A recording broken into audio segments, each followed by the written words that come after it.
The year was 170 AD, and the most powerful man in the world sat alone in his tent, writing by candlelight. Outside, the Roman legions prepared for another brutal day of war against the Germanic tribes. Inside, Emperor Marcus Aurelius dipped his pen in ink and wrote words that would echo through millennia. You have power over your mind, not outside events. Realize this, and you will find strength. But here's what makes this moment extraordinary. Marcus wasn't writing these words from a position of comfort or philosophical luxury. No, he was writing them while the world around him was literally falling apart.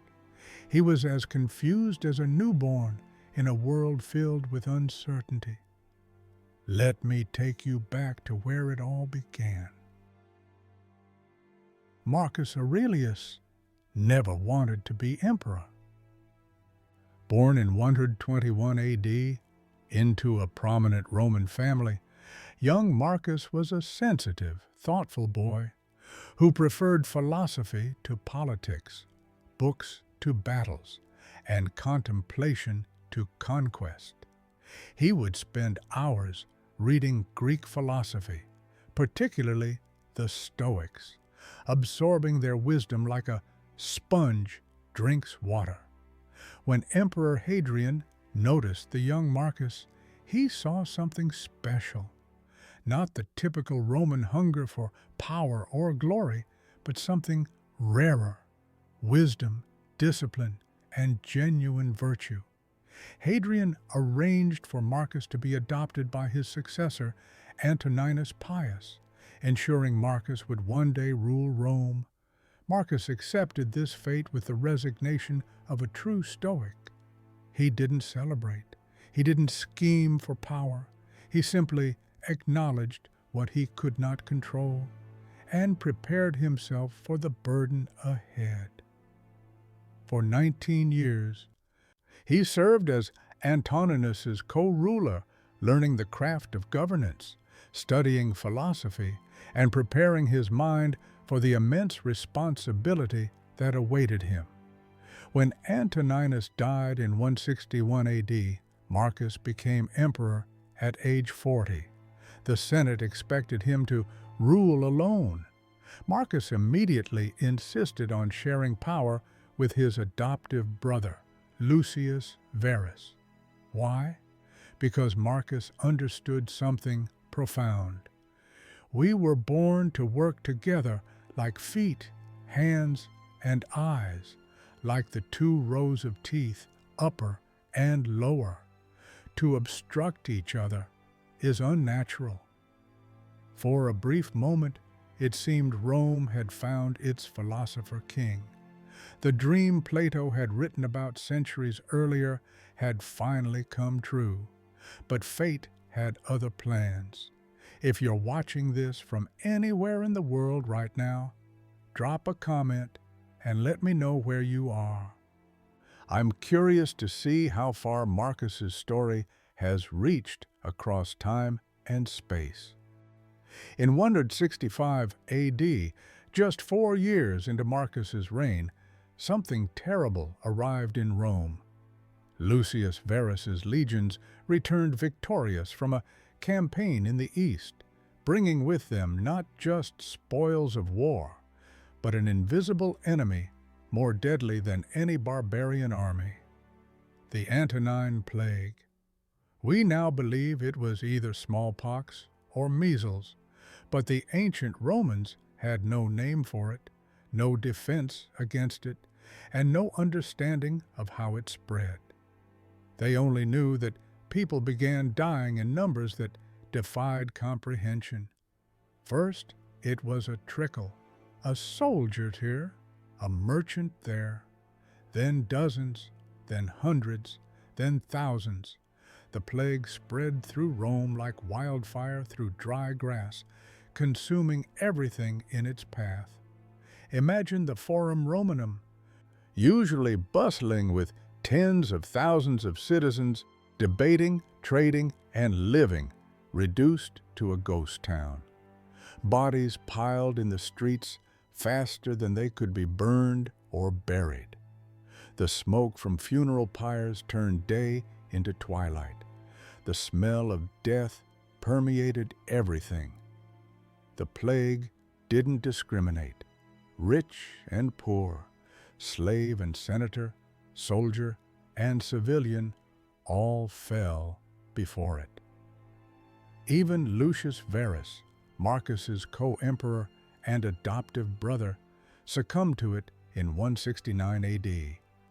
Marcus was now alone at the helm of an empire drowning in death. Historians estimate that the Antonine Plague killed between 5 and 10 million people over 15 years. To put that in perspective, that was potentially 10% of the entire Roman Empire's population. Entire legions were decimated, villages were emptied, the economy collapsed. And Marcus?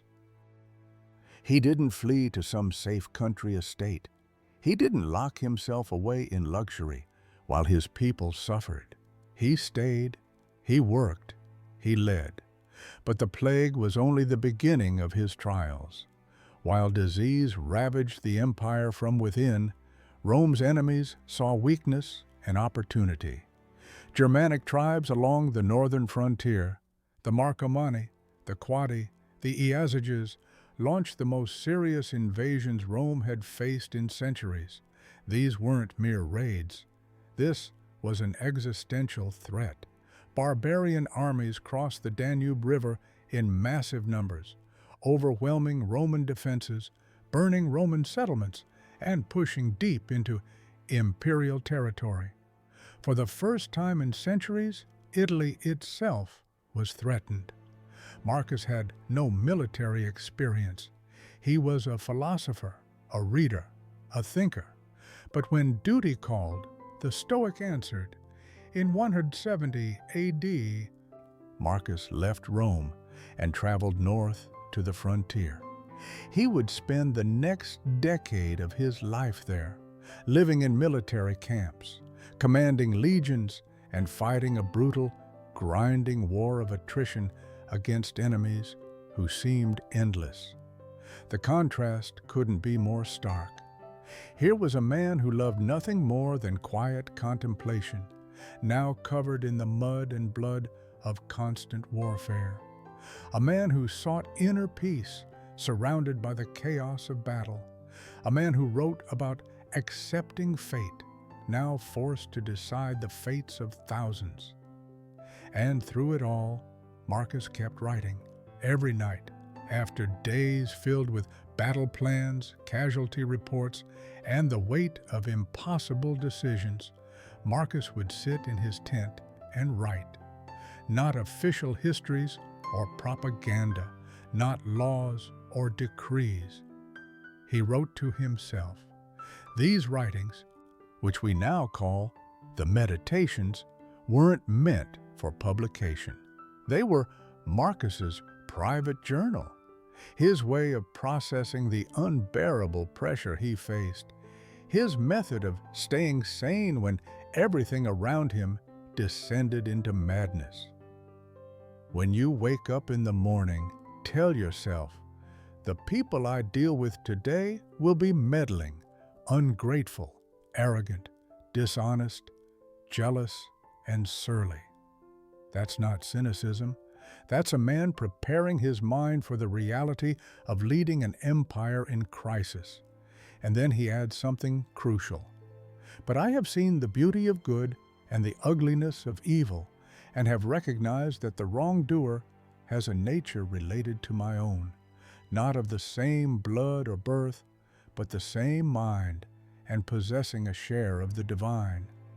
In the middle of a plague and a war, Marcus refused to hate. He refused to give in to bitterness. He forced himself to see the humanity in everyone, even his enemies.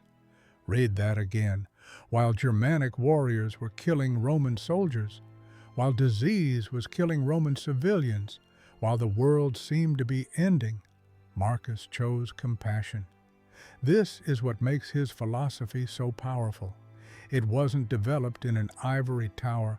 It was forged in the absolute worst conditions imaginable. If you haven't subscribed yet, consider doing so now. This channel is dedicated to bringing you stories like this. Real wisdom from real people who lived through real trials.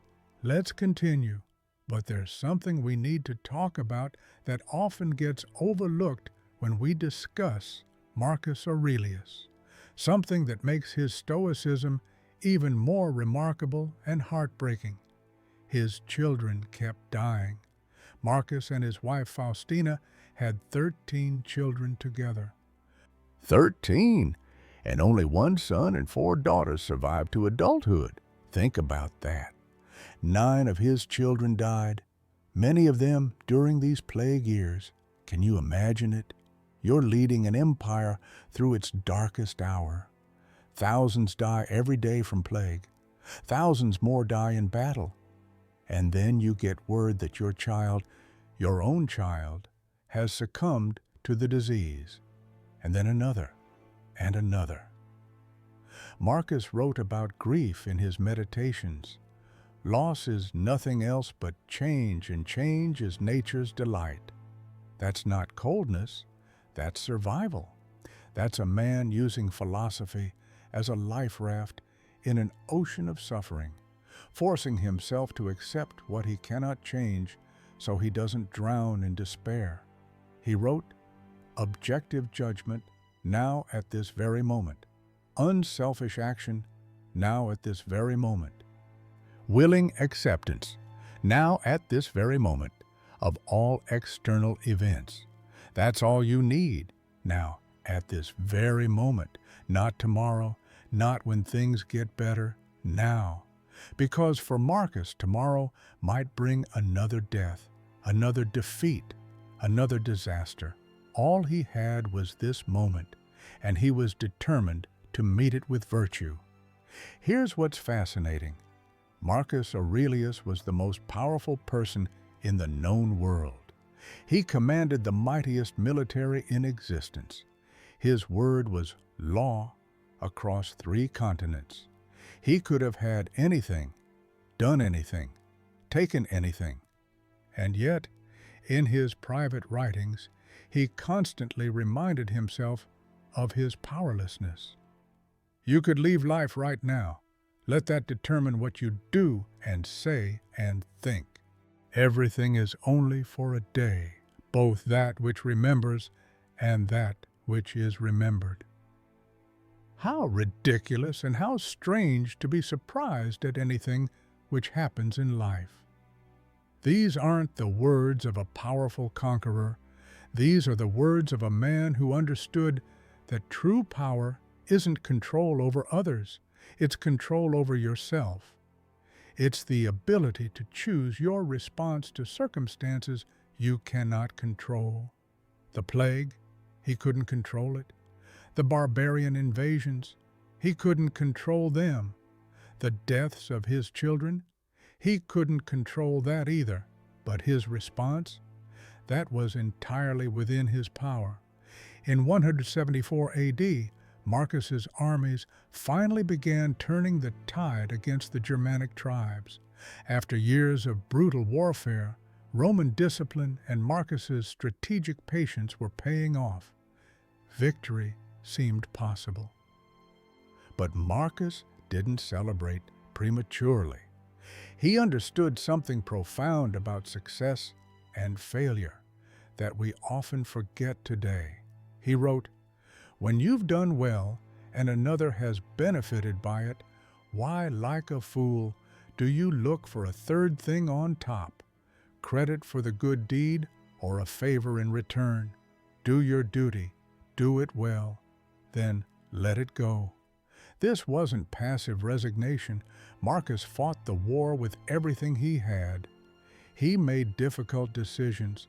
He pushed his armies and himself to the breaking point.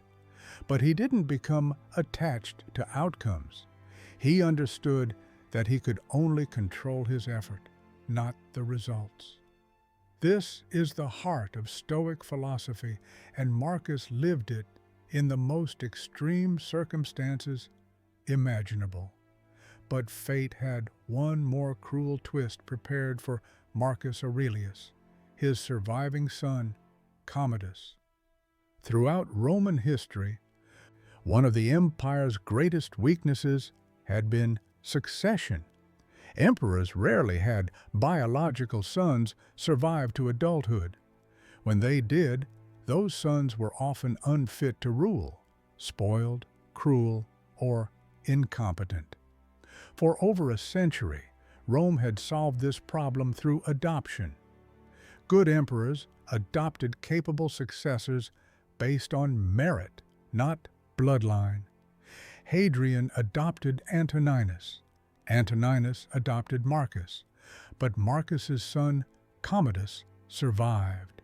And Marcus, whether out of love, duty, or hope, elevated him to co-emperor in 177 AD. It was a catastrophic decision. Commodus was everything Marcus was not. Where Marcus was disciplined, Commodus was indulgent. Where Marcus was humble, Commodus was vain. Where Marcus sought wisdom, Commodus sought pleasure. Did Marcus know? Some historians believe he saw the truth, but hoped fatherly guidance could change his son. Others think he was simply blinded by love. We'll never know. But here's what we do know. Even in this, perhaps his greatest failure, Marcus remained true to his philosophy. He wrote, "The impediment to action advances action. What stands in the way becomes the way." On March 17th, 180 AD, after nearly 2 decades of war and plague, Marcus Aurelius died in his military camp along the Danube. The circumstances are debated. Some say natural causes, others suggest the plague finally claimed him, and some ancient sources whisper of something darker. His last words were reportedly, "Go to the rising sun, for I am setting." He was 58 years old. He had spent the last decade of his life in military camps, far from the comforts of Rome, fighting wars he never wanted, managing crises that would have broken lesser men, and losing almost everything and everyone he loved. And yet he gave us something immortal. The Meditations weren't discovered and published until centuries after his death. Marcus never intended them to inspire millions of people across thousands of years. He was just trying to survive each day with his principles intact. That's what makes them so powerful. Here's the thing about Marcus Aurelius that I find most moving. He didn't win. Not really. The Antonine Plague eventually subsided, but it permanently weakened the Roman Empire. The Germanic Wars ended in a stalemate. His son Commodus became one of Rome's worst emperors, undoing much of Marcus's work and setting Rome on a path toward chaos. Marcus didn't save Rome. He just kept it going a little longer. He held the line when everything was falling apart. And yet, nearly 2,000 years later, we're still reading his words. Military leaders read him before battle. Entrepreneurs read him before launching companies. People facing cancer, divorce, bankruptcy, depression, they read Marcus and find strength. Why? Because he showed us something crucial. You don't have to win to live with honor. You don't have to succeed to act with virtue. You don't have to control outcomes to control yourself. Marcus faced plague, war, betrayal, death, and failure.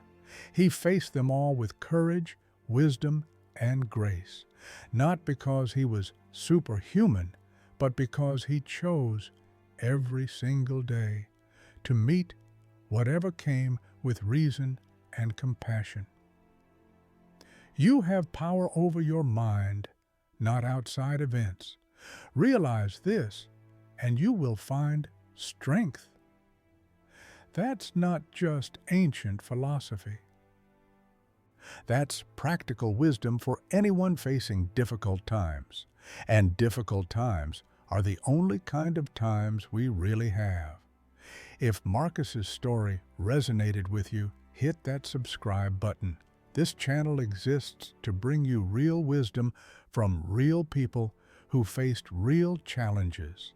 No fluff, no generic motivational nonsense, just powerful stories from history that can actually help you live better today. And seriously, drop a comment letting me know where in the world you're watching this from. Marcus's words have traveled from a military tent on the Danube to wherever you are right now. That's pretty incredible when you think about it. The next time life throws something difficult at you, and it will, remember the emperor who lost his children, fought endless wars, watched a plague consume his empire, and still chose to write about gratitude, compassion, and virtue. Remember that he didn't need things to go well to act well. Remember that he found peace not by changing his circumstances, but by changing his perspective. Remember Marcus Aurelius and ask yourself, if he could maintain his principles through that, what's my excuse? The answer might just change your life. Until next time, stay stoic.